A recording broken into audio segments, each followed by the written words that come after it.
बहुरिया, कल से घर में मेहमानों का आना शुरू हो जाएगा।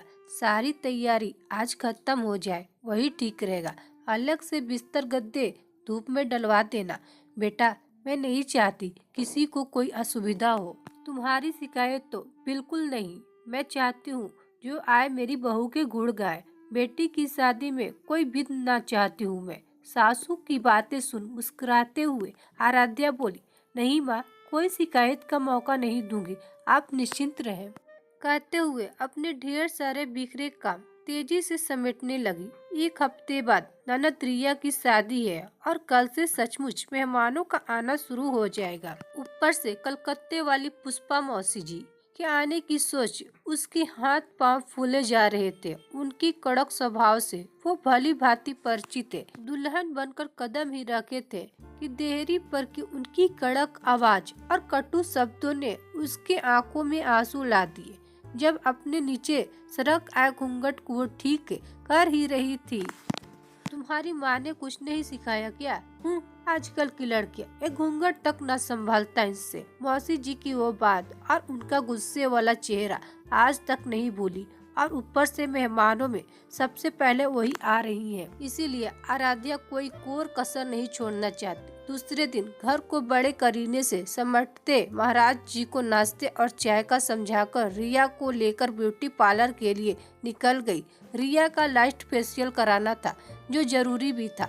2 घंटे बाद वापस आई तो देखा मौसी जी आ चुकी थी।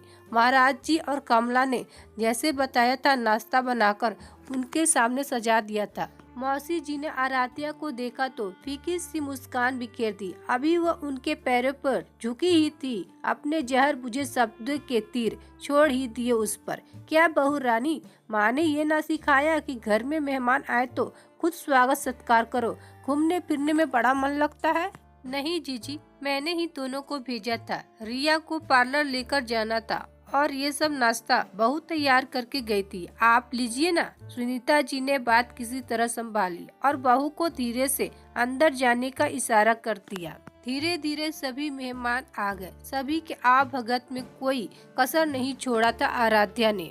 सभी उसके काम और लगन को देख निहाल हुए जा रहे थे। कानपुर वाली बुआ जी तो इतनी खुश थी कि अपने बेटे के लिए आराध्या की छोटी बहन का रिश्ता ही मांग बैठी।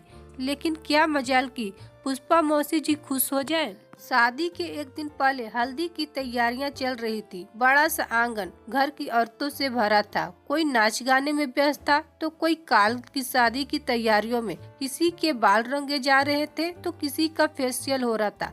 कोई अपने अपने साड़ी कपड़े और गहने एक दूसरे को दिखाए जा रहे थे। एक आराध्या थी जो भाग भाग के सभी जरूरतों और मांगों को पूरा कर रही थी। किसी को सुबह की बिना दूध की चाय चाहिए थी तो किसी को खूब दूध और मसाले वाली, कोई ब्लैक कॉफी वाला तो कोई नींबू पानी वाला। कमला और महाराज जी को नाश्ते की तैयारियां बता ही रही थी कि पंडित जी आकर हल्दी की रस्म के लिए बैठ गए। भाग कर रिया को तैयार किया। पीली साड़ी, पीले और सफेद फूलों के गहने जो आराध्या ने खुद तैयार किया था अपने हाथों से श्रृंगार कर आंगन में ले आई।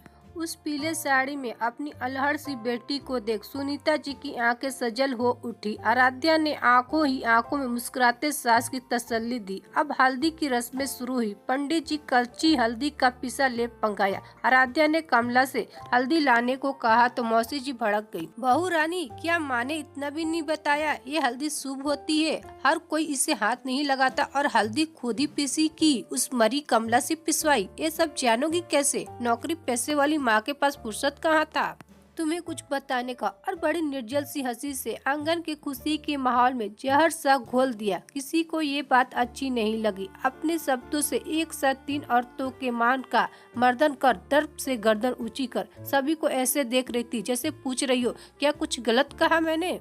अपनी माँ के बारे में बार बार भला बुरा सुन आराध्या का गुस्सा 7वें आसमान पर था। फिर भी अपने आप को संयत कर लिया। क्यों, सासू माँ की बड़ी बहन है, इनका अपमान मतलब माँ का अपमान। लेकिन कुछ कहना भी जरूरी था। मुस्कुराती हुई मौसी जी के बगल में बैठ गई और बोली, मौसी जी, मेरी माँ के पास सचमुच फुर्सत नहीं था और उन्होंने मुझे कुछ नहीं सिखाया। और वो जानती थी कि मैं एक माँ को छोड़कर दूसरे माँ के आंचल तले ही जा रही हूँ। जो मुझे नहीं आता वो ये माँ मुझे सिखा देती हैं बड़े खुशी से। और ऊपर से आपका साथ, जो कुछ कमी रह जाए वो मैं आपसे भी सीख सकती हूँ ना। मौसी जी, मेरी माँ ने कुछ सिखाया या नहीं? बड़ों की इज्जत और आदर सत्कार जरूर सिखाया है, जो मैं बड़े मन से करती हूँ। कहते हुए उसने उनके पाँव छू आशीर्वाद ले लिया।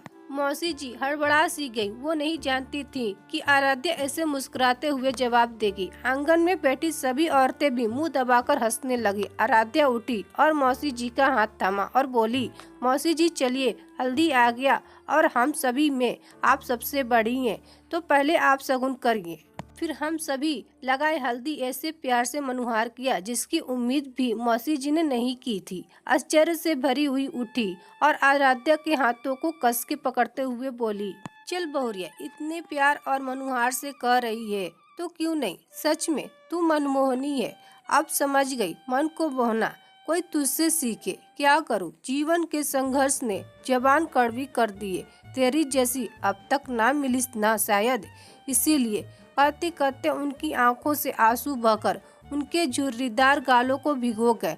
आराध्या ने उन्हें अपने बाजुओं में समेट लिया और बोल पड़ी, मौसी जी चलिए, बेचारे रिया हमारा इंतजार कर रही है। अभी तो कल उसे अपने दूल्हे राजा का इंतजार करना है।